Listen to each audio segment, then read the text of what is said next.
Hello friends, welcome to our YouTube channel Shri Prashanti education. मैं आपके लिए लेकर आई हिस्ट्री की कंप्लीट सीरीज, जिसमें हमारा आज का टॉपिक है भारतीय राष्ट्रीय कांग्रेस में। आज हम साइमन कमीशन को डिस्कस करेंगे।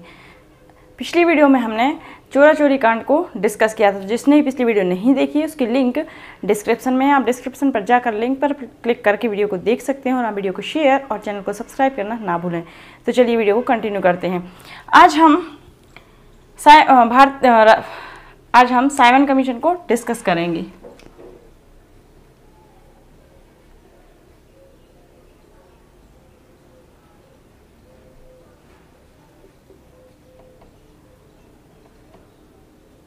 साइमन कमीशन भारत कब आया था? 1927 में। 1927 में भारत आया था। देखिए, भारत शासन अधिनियम 1919 के एक्ट को पारित करते समय, जब भारत शासन अधिनियम 1919 एक्ट पारित हो रहा था, तो उस समय ब्रिटिश सरकार ने यह घोषणा की थी कि वह 10 वर्ष बाद पुनः इन सुधारों की समीक्षा करेगा। ब्रिटिश सरकार ने क्या घोषणा की कि 10 वर्ष के बाद हम फिर से इन सुधारों की समीक्षा करेंगे। कितने वर्ष बाद? 10 वर्ष बाद, है ना। तो नवंबर 1927 में ही इस आयोग की नियुक्ति की घोषणा कर दी। अब देखिए, 10 वर्ष बाद। तो भारत शासन अधिनियम पारित कब हुआ था? 1919 में।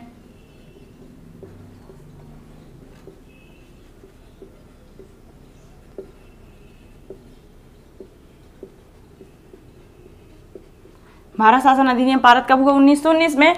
तो इसके अनुसार तो उन्होंने 10 वर्ष बाद बोला था, मतलब कब होना था? 1029 में होना था, है ना। लेकिन उन्होंने नवंबर 1927 में, 1929 में, है ना। लेकिन उन्होंने नवंबर 1927 में ही ये साइमन कमीशन पारित कर दिया, है ना। साइमन कमीशन की घोषणा कर दी थी। तो जिसका नाम भारतीय विविध आयोग रखा गया। इसका नाम क्या रखा गया? भारतीय विविध आयोग, है ना। भारतीय विविध आयोग इसका नाम रखा गया। सर जॉन साइमन इसके अध्यक्ष नियुक्त किए गए और इन्हीं की अध्यक्षता में साइमन कमीशन की घोषणा की गई थी, है ना। तो अध्यक्ष किसे घोषित किया गया? सर जॉन साइमन को, है ना। सर जॉन साइमन को इसका अध्यक्ष नियुक्त किया गया था, है ना। और इन्हीं की अध्यक्षता में साइमन कमीशन लाया गया था।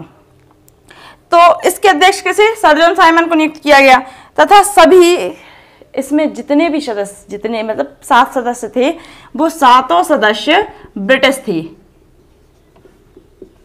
इसमें कोई भी सदस्य भारतीय नहीं था।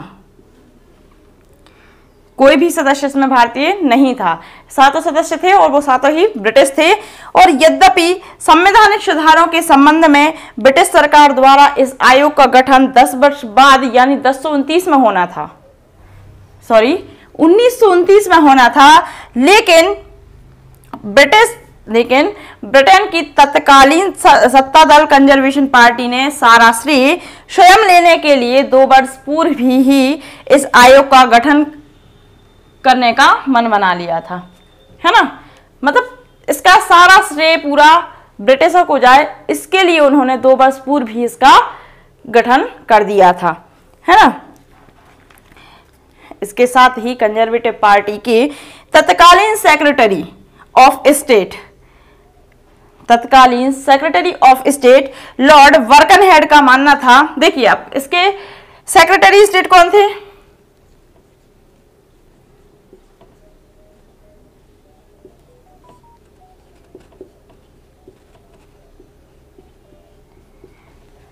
Lord Birkenhead.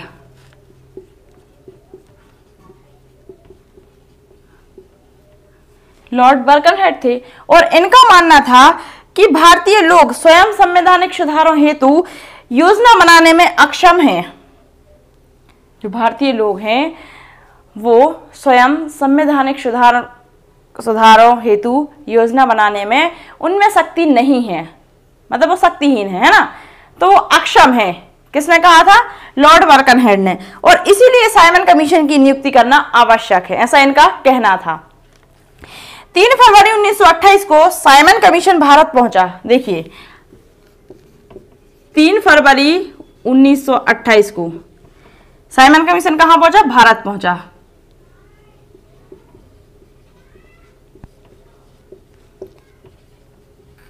कमीशन भारत पहुंचा। अब इसको भारत आना कब था? इसका गठन कब होना था? 1029 में, लेकिन 1028 में ही ये भारत आ गया था। मतलब इन्होंने 2 वर्ष पूर्व इसका गठन करने का मन बना लिया था, है ना। सारे देश में इसका विरोध किया गया। साइमन कमीशन वापस जाओ के नारे भी लगाए गए थे। सारे देश में इसका विरोध किया गया और साइमन कमीशन वापस जाओ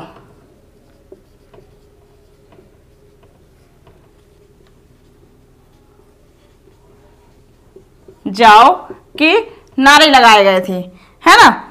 जहां कमीशन गया वहां काले झंडे दिखाकर प्रदर्शन किया गया। देखिए जहां जहां ये कमीशन गया वहां वहां काले झंडे दिखाकर इसका विरोध किया गया। और भारतीय जनरोष का मुख्य कारण किसी भी भारतीय को, अब देखिए भारतीयों के अंदर इस गुस्से का कारण क्या था?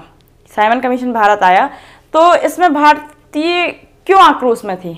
क्योंकि इसमें 7 सदस्य ब्रिटिश के थे, कोई भी भारतीय नहीं था। और यही कारण था कि किसी भी भारतीय को कमीशन का सदस्य ना बनाया गया, है ना बनाया जाना, तथा भारत में स्वशासन के संबंध में निर्णयों का विदेशी द्वारा लिया जाना। अब देखिए जो भी भारत के निर्णय होते थे, उनका जो भी निर्णय लिए जाते भारत के, तो वो कौन लेता था? विदेशी लेने लगे थे, है ना। तो इस कारण से विरोध और भी बढ़ गया था। विरोध बढ़ा तो हर जगह प्रदर्शन होने लगे, है ना। लोग कहीं कुछ करते कहीं कुछ करते, मतलब प्रदर्शन करने लगे थे कि इसको वापस लेके जाओ। तो पुलिस द्वारा प्रदर्शनकारियों पर लाठियां बरसाई गई और लखनऊ में जवाहरलाल नेहरू और गोविंद वल्लभ पंत, लखनऊ में जवाहरलाल नेहरू और गोविंद वल्लभ पंत को बुरी तरह से पीटा था। देखिए लखनऊ में किसको? जवाहरलाल नेहरू, है ना, और गोविंद वल्लभ पंत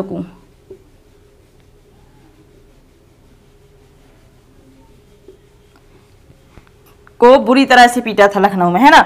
देखिए जब ब्रिटिश पूरी तरीके से हार गए, मतलब उनका कोई भी जनता पर कब्जा नहीं रहा, वो कुछ भी नहीं, तो उन्होंने आदेश दे दिए कि अब लाठीचार्ज कर दिया जाए। तो लखनऊ में जवाहरलाल नेहरू और वल्लभ पंत को बुरी तरह से पीटा गया। और वहीं लाहौर में लाला लाजपत राय पर पुलिस की लाठियों से आई चोटों के कारण, देखिए अब इन पर भी लाठीचार्ज कर दी गई।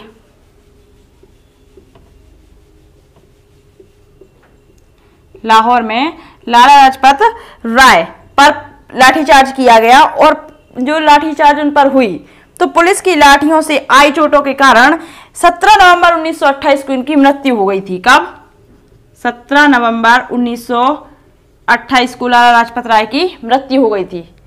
जो पुलिस ने लाठीचार्ज की थी उन पर, जो उनके लाठियां पड़ी उन पर, तो उससे उनकी मृत्यु हो गई थी। और लाला लाजपत राय ने कहा, देखिए जब उन पर लाठीचार्ज किया गया तो उन्होंने कहा कि मेरे सिर पर पड़ी एक एक लाठी, लाला लाजपत राय ने क्या कहा कि मेरे सिर पर पड़ी एक एक लाठी अंग्रेजी शासन के ताबूते की कील साबित होगी। अंग्रेजी शासन के ताबूते की कील साबित होगी, ऐसा किसने कहा? लाला लाजपत राय ने कहा, है ना। तो देखिए इसके बाद अब कांग्रेस पर इसकी क्या प्रतिक्रिया थी? तो देखिए साइमन कमीशन भारत कब आया? 1927 में आया, है ना। आना था 29 में, लेकिन 2 वर्ष पहले ही इन्हें ला दिया, 10 वर्ष बाद आना था। भारत शासन अधिनियम 1919 में पारित हुआ जो एक्ट, उसमें घोषणा की गई, उसके बाद जो घोषणा की गई कि 1919 में संवैधानिक सुधारों के लिए हम साइमन कमीशन की घोषणा की गई थी। और वो संवैधानिक सुधार कब 10 वर्ष बाद किए जाएंगे। तो 1919 में भारत शासन अधिनियम पारित हुआ, 1929 में साइमन कमीशन भारत आना था, जबकि 2 वर्ष पहले ही मतलब 1927 में इसकी घोषणा कर दी गई है ना। तो नवंबर 1927 में इसकी घोषणा कर दी गई और इसका नाम क्या रखा गया, भारतीय विविध आयोग इसका नाम रखा गया। इसके अध्यक्ष किसे बनाएगा, sir John Simon. Sir John Simon की अध्यक्षता में ही इसकी घोषणा की गई थी और इसीलिए इसका नाम साइमन कमीशन रखा गया था, है ना। इसमें अब देखिए इसका विरोध किया गया, बहुत भारतीयों ने इसका विरोध किया। और ये विरोध क्यों किया गया, क्योंकि जो इसमें सदस्य थे, 7 सदस्य थे, वो 7 सदस्य ब्रिटिश के थे, है ना, इसीलिए इसका विरोध किया गया। इसमें देखिए सेक्रेटरी ऑफ स्टेट थे जो लॉर्ड बर्कनहेड, उन्होंने कहा था कि भारत के लोग संवैधानिक सुधारों को करने में अक्षम हैं, तो इसलिए इसका जल्दी से जल्दी गठन किया जाए, और उन्होंने इसीलिए इसकी घोषणा कर दी। और 3 फरवरी 1928 को साइमन कमीशन भारत पहुंचा। तो इसका बहुत ज्यादा विरोध किया गया, है ना, जिससे साइमन कमीशन नारे भी लगाए गए कि साइमन कमीशन वापस जाओ। और लखनऊ में देखिए अब जब साइमन कमीशन के नारे लगाए गए तो बहुत ज़्यादा विरोध होने लगा। तो पंडित जवाहरलाल नेहरू और गोविंद वल्लभ पंत पर लाठीचार्ज की गई, कहाँ, लखनऊ में। तो उनको बहुत चोटें आ गई थी, जिससे, और वहीं लाहौर में लाला लाजपत राय पर लाठीचार्ज के आदेश दे दिए थे। जब ब्रिटिश के कब्जे में कुछ भी नहीं रहा तो उन्होंने पुलिस को आदेश दे दिए कि लाठीचार्ज कर दिया जाए, है ना, लाठीचार्ज करने लगो। तो इस वजह से लाला लाजपत राय पर लाठीचार्ज की गई। और लाला लाजपत राय पर जब लाठीचार्ज की गई तो 17 नवंबर 1928 को उनकी मृत्यु हो गई थी, क्योंकि उनको बहुत सी चोटें आ गई थी और इस वजह से उनकी मृत्यु हो गई थी। और उन्होंने कहा था कि मेरे सिर पर पड़ी एक एक लाठी अंग्रेजी शासन के ताबूते की कील साबित होगी, है ना। ये किसने कहा था, लाला लाजपत राय ने कहा था। अब हम जानते हैं कि कांग्रेस की क्या प्रतिक्रिया थी इस कमीशन पर, ये जो कमीशन भारत आया था।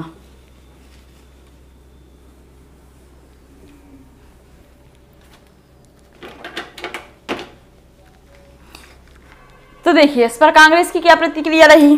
तो कांग्रेस के मद्रास अधिवेशन में, देखिए कांग्रेस का जब मद्रास अधिवेशन हुआ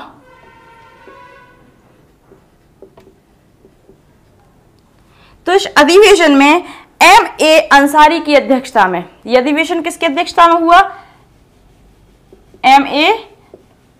अंसारी की अध्यक्षता में यह अधिवेशन हुआ। और अध्यक्षता में कांग्रेस के प्रत्येक स्तर एवं प्रत्येक स्वरूप में इसका बहिष्कार करने का निर्णय लिया गया था।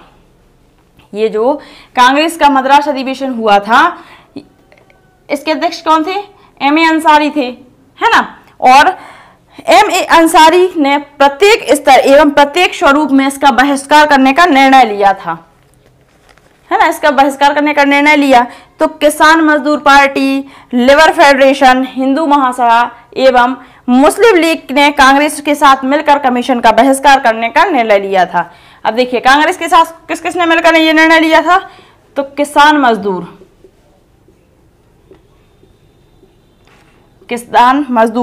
लेबर फेडरेशन,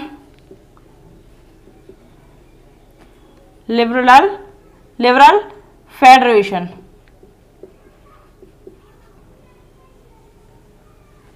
फेडरेशन, है ना, हिंदू महासभा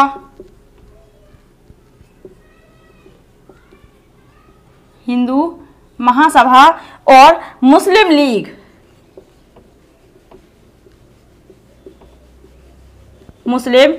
ने मिलकर कांग्रेस का साथ दिया और कमीशन के बहिष्कार करने का निर्णय लिया, है ना। जबकि पंजाब में संघवादियों तथा दक्षिण भारत में जस्टिस पार्टी कमीशन का बहिष्कार न करने का निर्णय लिया गया था। देखिए पंजाब में संघवादियों और दक्षिण भारत में जस्टिस पार्टी कमीशन का बहिष्कार न करने का निर्णय लिया गया।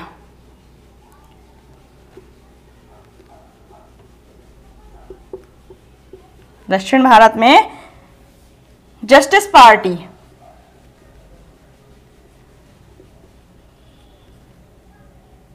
जस्टिस पार्टी का बहिष्कार न करने का निर्णय लिया गया। इसी बीच मोतीलाल नेहरू ने पूर्ण स्वतंत्रता का प्रस्ताव पारित किया था। देखिए, अब जब ये सब चल रहा था तो उसी बीच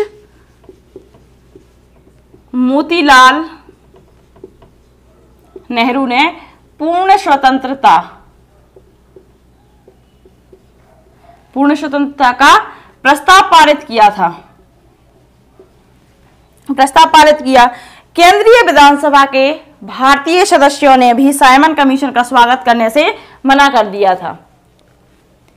केंद्रीय विधानसभा के जो सदस्य थे, भारतीय सदस्य, उन्होंने साइमन कमीशन का स्वागत करने से मना कर दिया था। इन्हीं विरोधी गतिविधियों के बीच पंडित जवाहरलाल नेहरू तथा सुभाष चंद्र बोस प्रमुख युवा राष्ट्रवादी की तरह उभरे थे।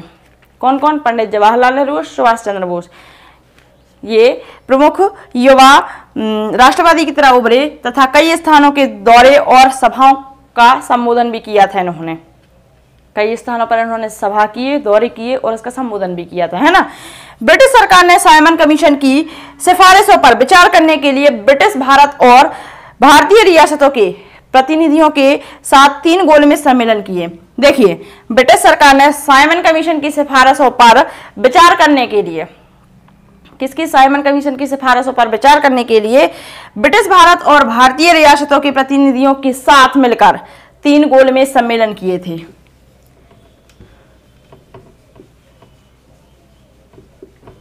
तीन गोलमेज सम्मेलन किए थे। 3 गोलमेज सम्मेलन किए थे और इन गोलमेज सम्मेलनों में कांग्रेस की तरफ से गांधी जी भी इसमें शामिल हुए थे, है ना। ये जो सम्मेलन हुए थे 3, तो उनमें गांधी जी भी शामिल हुए थे कांग्रेस की तरफ से। और इन तीनों सम्मेलनों के आधार पर संवैधानिक सुधारों का श्वेत पत्र बनाया गया था।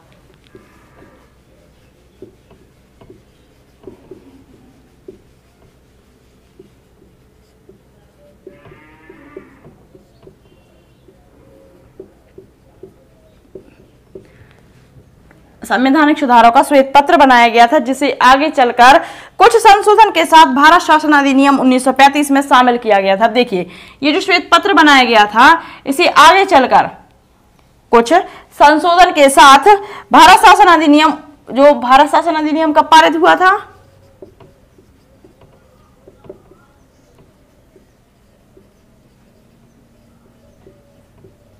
1919 में ये एक्ट पारित हुआ था, है ना। 1919 में ये एक्ट पारित हुआ था। 1919 में ये एक्ट पारित हुआ था, है ना। लेकिन आगे चलकर कुछ संशोधन के साथ भारत शासन अधिनियम 1935 में इस श्वेत पत्र को भी शामिल किया गया था। अब साइमन कमीशन का बहिष्कार का मुख्य कारण क्या था? भारतीयों को कमीशन का सदस्य न बनाया जाना और भारत के शासन के संबंध में निर्णयों का विदेशी द्वारा लिया जाना। देखिए, ये जो कमीशन आया था, साइमन कमीशन, तो इसका बहिष्कार का मुख्य कारण क्या था कि उसमें भारतीयों को शामिल नहीं किया गया था। केवल उसमें 7 सदस्य थे, वो ब्रिटिश के थे। और भारत के जो निर्णय लिए जाने लगे थे वो किसके? विदेशियों द्वारा लिए जाने लगे थे। तो उसमें भारतीयों को कोई भी रोल नहीं था, है ना। भारतीय उसमें शामिल नहीं थे, तो वो निर्णय भी नहीं ले सकते थे। तो उसका निर्णय, भारत का निर्णय कौन लेने लगा था? विदेशी लेने लगे थे। तो इसका मुख्य कारण, इस बहिष्कार का मुख्य कारण यही था। तो आज की वीडियो में हमने साइमन कमीशन को डिस्कस किया। आज की वीडियो में बस इतना ही। आज हमने साइमन कमीशन को डिस्कस किया। साइमन कमीशन से हर एक पॉइंट को आपके साथ हमने डिस्कस किया। लेकिन फिर भी अगर आपका कोई डाउट रह जाता है तो आप कमेंट बॉक्स में कमेंट करके उस डाउट को क्लियर कर सकते हैं। Thank you. अगर आपको वीडियो पसंद आई हो तो वीडियो को लाइक करें, चैनल को सब्सक्राइब करें, बेल आइकन को प्रेस करना ना भूलें ताकि आने वाला नोटिफिकेशन आपको मिलता रहे। वीडियो को अधिक से अधिक शेयर करें।